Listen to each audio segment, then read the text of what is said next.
ભાલકા તીર્થ પહોંચી અમે ત્યાં કૃષ્ણ ભગવાનના દર્શન કરી અને ત્યાં પાછળ જ એક તળાવ હતું. આ તળાવનું નામ મને નથી ખબર. એ તળાવ જોયું અને ત્યાં આ પાન દેખાતા હતા. આ પાન જે વૃક્ષની નીચે કૃષ્ણ ભગવાનને તીર લાગ્યું હતું એ વૃક્ષના જ હતા એવું ત્યાંના લોકોનું કહેવું હતું. અને ત્યારબાદ અમે પહોંચી ગયા ગીતા મંદિરે. ત્યાં 3 થી 4 ભગવાનના મંદિર હતા એક સાથે. સૌથી પહેલા કૃષ્ણ ભગવાનનું હતું મંદિર, ત્યાં દર્શન કર્યા. પછી બાજુમાં જ બલરામજીની ગુફા હતી તેના દર્શન કર્યા અને તેની બાજુમાં લક્ષ્મીનારાયણજીનું મંદિર હતું તેના દર્શન કર્યા. આ મંદિર ખૂબ જ મોટું અને એટલું શાંતિભર્યું હતું કે ત્યાં બેસીને એમ જ થાય કે અહીંયાથી જવાની જરા ઈચ્છા જ ના થાય.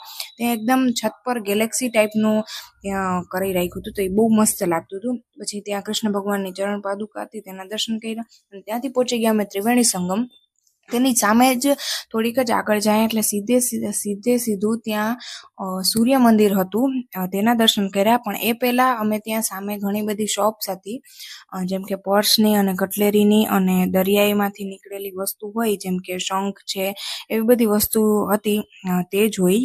ત્યાં ઘણી બધી વસ્તુ સારી હતી પર્સને તે બાદ. પણ મેં તેમાંથી 2 કિચન લીધું, એક મારી માટે અને એક મારી બેન માટે. અને ત્યારબાદ અમે ત્યાંથી આગળ ગયા અને સૂર્ય મંદિરના દર્શન કર્યા. તેની સૂર્ય મંદિરની સામે જ એક ગુફા હતી. તે ગુફાનું નામ ત્યાંના લોકોએ કીધું હતું કે પાંડવ ગુફા તરીકે ઓળખાય છે. તો એ પાંડવ ગુફાના દર્શન કર્યા અને પછી ત્યાંથી અમે થોડાક આગળ નીકળ્યા. પછી થોડી ઘણી વસ્તુ લેવાની ઈચ્છા થઈ તો એ લીધી.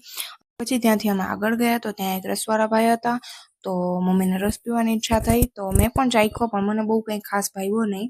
તો હવે નેક્સ્ટ પાર્ટમાં બન્યા રહેજો અને ફોલો કરવાનું ના ભૂલતા. Okay, thanks for watching. Bye bye.